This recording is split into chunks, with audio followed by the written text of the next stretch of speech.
Personality جو کہ نہ صرف ایشیا میں تھی بلکہ وہ دنیا کے عظیم فلسفی سیاستدانوں میں ان کا شمار ہوتا تھا.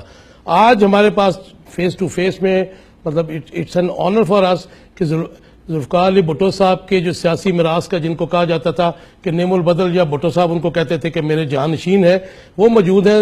غلام مصطفیٰ کھر صاحب آج ہمارے ساتھ موجود ہیں. آج ہم پاسٹ کی اور پریزنٹ کی اور تھوڑی سی فیوچر کی بھی باتیں کریں گے، کیونکہ مایوس لگتے ہیں مجھے پاکستان کے موجودہ سیاسی نظام سے اور حکمرانوں کی کرپشن سے.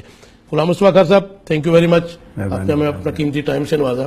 آپ نے مجھے یہاں بلایا، آپ کی مہربانی. جی کھر صاحب، آپ کی سیاست شروع ہوتی ہے 60s میں. جی فرسٹ ٹائم آپ بنتے ہیں قومی اسمبلی کا ممبر 1962 میں. ہم ٹائم ضائع کیے بغیر میں آپ سے پوچھوں گا کہ بھٹو صاحب سے آپ کی رفاقت کب ہوتی ہے؟ بھٹو صاحب کی رفاقت میں ان کو نہیں جانتا تھا. اچھا، آپ نہیں جانتے تھے. اور آپ کو معلوم ہے کہ 62 کے الیکشن پارٹی لیس الیکشن ہوئے تھے، اور وہ بھی تھے بھی بیسک ڈیموکریسی پہ. بیسک ڈیموکریسی وہ اس میں اڈلٹ فرینچائز ایوب خان کے اندر جو ایوب خان کے اندر تھے. تو اس اسمبلی میں سب سے زیادہ کم عمر ایم این اے میں تھا. آپ تھے. میری 24 سال کی عمر تھی، 25 بھی پوری نہیں ہوئی تھی، تو میں وہاں آ گیا تھا. اور میں نہ میرا کوئی پیچھے سیاسی بیک گراؤنڈ تھا اور نہ مجھے کوئی سیاسی ٹریننگ. اپنے خاندان میں پہلا شخص تھا. لیکن میرے دل میں خود بخود ایک جذبہ تھا کہ میں سیاست میں جاؤں، اور جو اس وقت کے پرانے سیاستدانوں کی برائیاں تھیں اس سے میں نفرت کرتا تھا. میں سمجھتا تھا کہ کوئی نئی چیز جو ہے جو اس میں میری کنٹریبیوشن ہو. لیکن اس میں سب سے بڑی میرے راستے کی رکاوٹ تھی کہ میں بہت شائع تھا. میں تقریر نہیں کر سکتا تھا، بلکہ 2-3 سال جب تک میں نے اسمبلی میں کوئی تقریر وغیرہ نہیں کی تو مجھے لوگ گونگا پہلوان کہتے تھے. اچھا. تو یہ تھی صورتحال. لیکن بعد میں خیر ایک کہانی ہے، میں اس کو جب تک بھٹو صاحب نے مجھے کیسے کہا کہ تقریر کرو، مجبوراً مجھے کرنی پڑی. پھر اس کے بعد جھاکا کھل گیا. تقریر تو آپ بازو کھول کے ایک اپنا سٹائل تھا، بعد میں جلسوں میں آپ وہ ہو جاتا ہے انسان ٹریننگ کے ساتھ.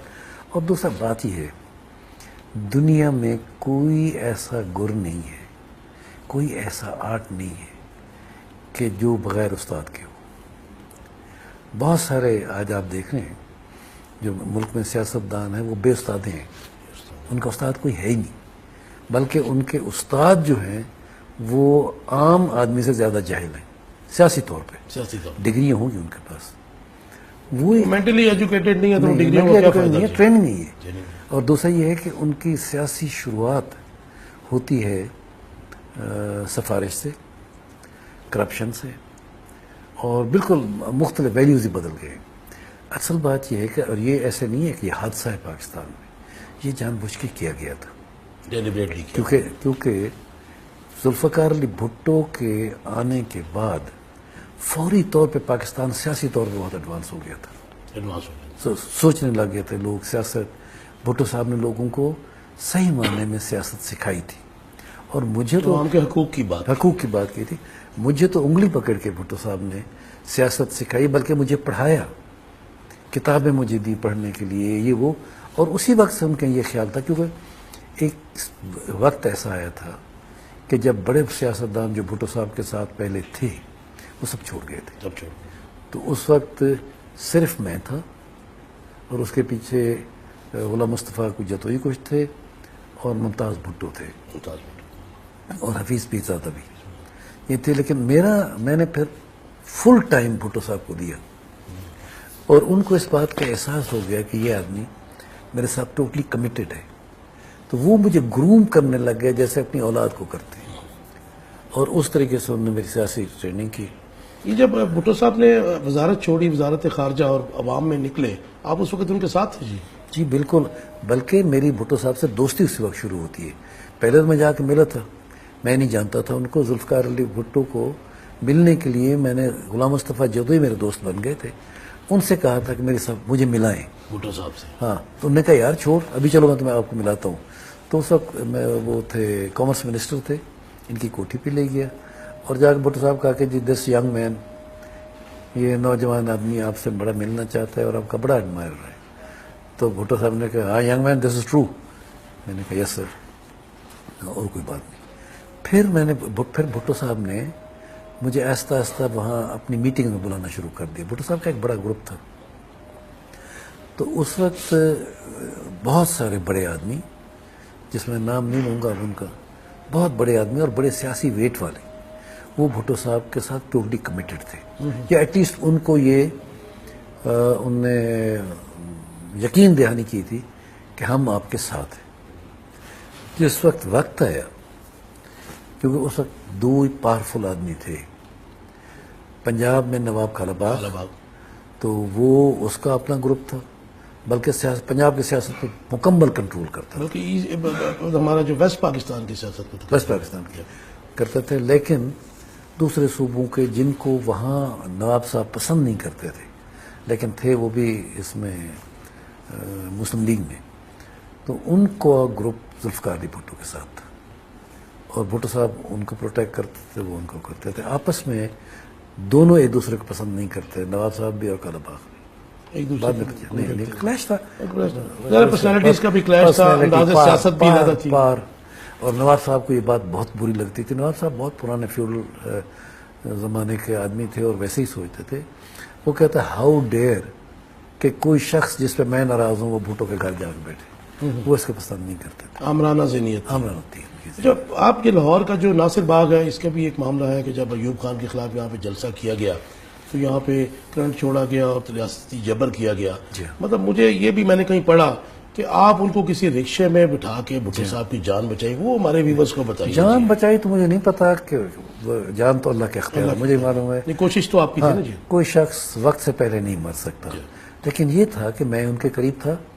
اور ایک شخص ہوتے تھے اس وقت, شیخ صفدر, وہ پولیس انسپیکٹر تھے لیکن ریٹائرڈ تھے, ایک وہ تھے.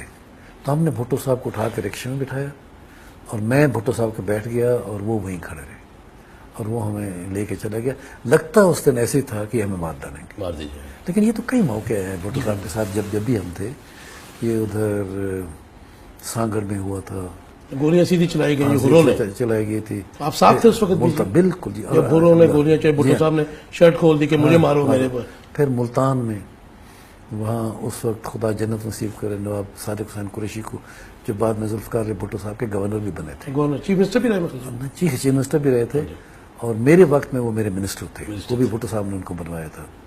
تو اس وقت وہ سارا آپریشن نواب صاحب کو سونپا گیا تھا کہ وہ ذوالفقار علی بھٹو کو کسی صورت جلسہ نہ کرنا تھے.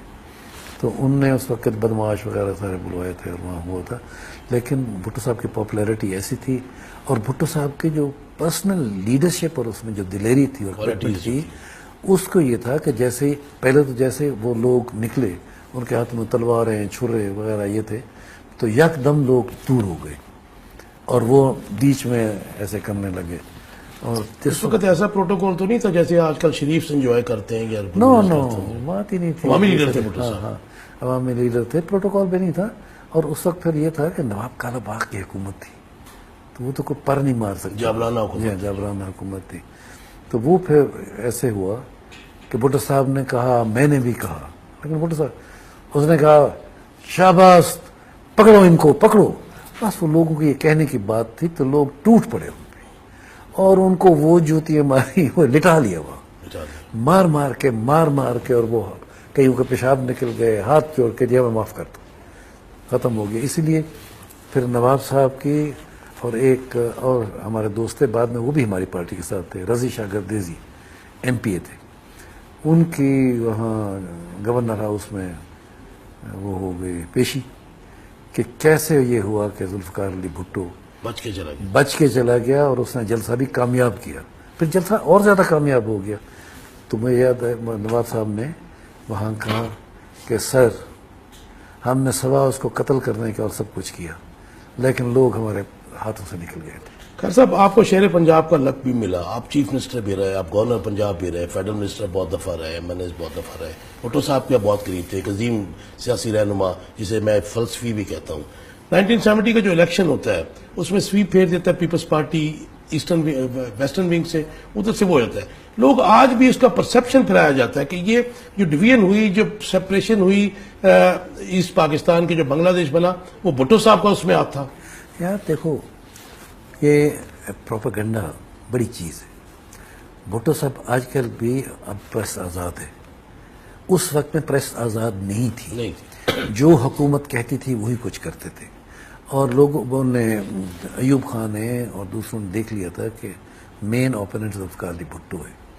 تو ہر وقت وہ ذوالفقار علی بھٹو کو جو بھی بری چیز ہوتی تھی اس پہ ملائن کرتے تھے. بھٹو جیسا پیٹریوٹ کوئی پیدا ہوگا تو پتہ چلے گا. ایسی کوئی چیز نہیں تھی کہ بھٹو اس کے خلاف. بھٹو پاور چاہتا تھا، ظاہر ہے وہ ہر سیاستدان کی ڈیزائر ہوتی ہے. جی اچھا، ایک ڈیزائر تھی. اور دوسرا وہ تو میں کبھی بیٹھوں گا آپ کے ساتھ بات کروں گا کہ بہت ساری چیزیں ایسی تھی کیونکہ مجیب یہ فیصلہ کر چکا تھا، کم از کم اس کے جو ارد گرد والے سارے لوگ تھے. جی وہ جو ایٹماسفیئر تھا سب سی آئی اے سے اس کے تعلقات، انڈیا سے تعلقات، اور پھر وہ کمپرومائز ہو گیا تھا. یہ جو مفتی بھائنی تھی یہ سب انڈین ٹرینڈ آرمی آفیسرز تھے، اور ان نے پھر آگے بھی ٹرین کیا، اور لڑائی ان نے کی تھی. ایسٹ پاکستانیوں نے یہ لڑائی نہیں کی تھی. بالکل اس کے صحیح، یہ فورن ایلیمنٹ تھا اس میں. ان کا لیڈر اس وقت یہی تھا، بشانی، مجیب تھا. مجیب جی مجیب تھا. بشانی بھی تھے وغیرہ، لیکن مجیب اصل لیڈر تھا، اور مجیب بڑا پاپولر لیڈر تھا. تو اس کے جو دوست تھے وہ کمیٹڈ تھے ہندوستان کے ساتھ، لیکن مجیب دل سے اتنا کمیٹڈ ہندوستان کے ساتھ نہیں. آپ 62 سے بھٹو صاحب کے ساتھ آلموسٹ تھے. مجھے مطلب یہ کچھ مطلب میں نے کچھ پڑھا ہے، کچھ میری ریسرچ ہے کہ بھٹو صاحب جب انڈسٹریز کے منسٹر تھے وہ ایٹمی ٹیکنالوجی کے اس وقت سے بھی ریسرچ میں لگے رہے. وہ فورن میں جب بھی جاتے تھے اس کے بارے میں پتہ کرتے تھے. بالکل آپ حیران ہوں گے کیونکہ میں تو بھٹو صاحب کے بہت قریب ہو گیا تھا نا. اور اس وقت کہ جب ایوب خان سے وہ علیحدہ ہوئے تھے پھر کوئی اور بندہ تھا ہی نہیں کہ جو رات دن ان کے ساتھ رہتا تھا. آپ تو بہت عرصہ سطر کلفٹن میں بھی رہے. جی میں رہتا ہی نہیں تھا، میرا گھر وہی تھا. میں اپنے گاؤں یا اپنے گھر تو سال میں ایک دفعہ آتا تھا، وہ بھی 2-4 دن. نہ مجھے بیوی کا پتہ تھا، نہ بچوں کا، نہ کسی اور چیز کا.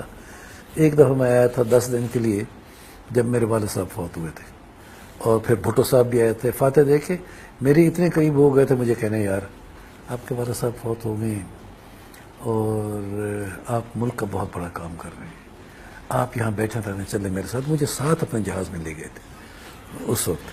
تو بھٹو صاحب صحیح معنی میں پیٹریوٹ تھے، اور وہ چاہتے تھے کہ پاکستان مضبوط ہو.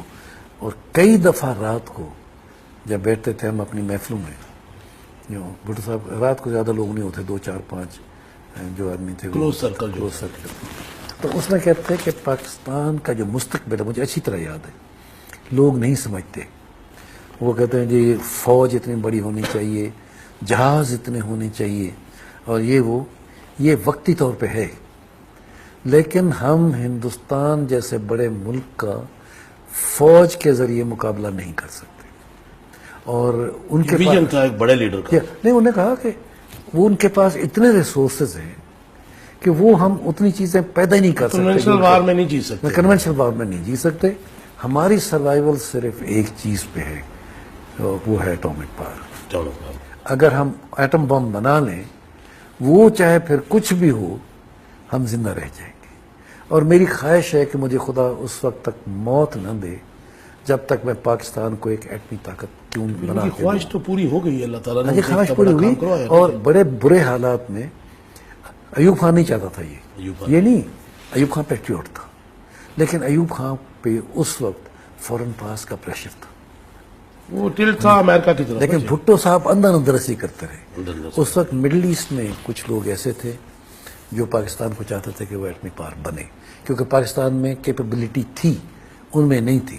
جن میں سر فہرست سعودی عرب شاہ فیصل.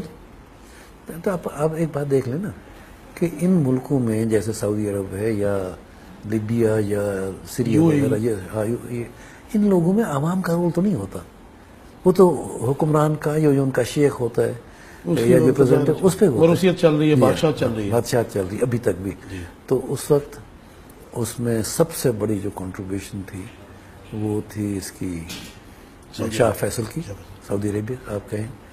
پھر اتنی ہی یا اس کے قریب اس کی تھی گدافی تھی، کیونکہ گدافی بڑا نیشنلسٹک تھا آدمی تھا، اور وہ بھی اپنے ملک کا بالکل اسی طریقے سے خیر خواہ تھا. اور اس طریقے سے پھر ناصر وغیرہ کی، اور خاموشی سے شاعران نے بھی ہماری مدد کی تھی، اچھا مدد کی بہت بالکل کی تھی. سب بریک پہ جانا ہے. ایٹم بم کی بات ہو رہی ہے پاکستان کی, یہیں سے شروع کریں گے. Because you watching face to face. Ghulam Mustafa کھار صاحب جو اصل میں شیر پنجاب ہیں آج ہمارے ساتھ ہیں. Stay tuned. ایک ملتے ہیں بریک کے بعد.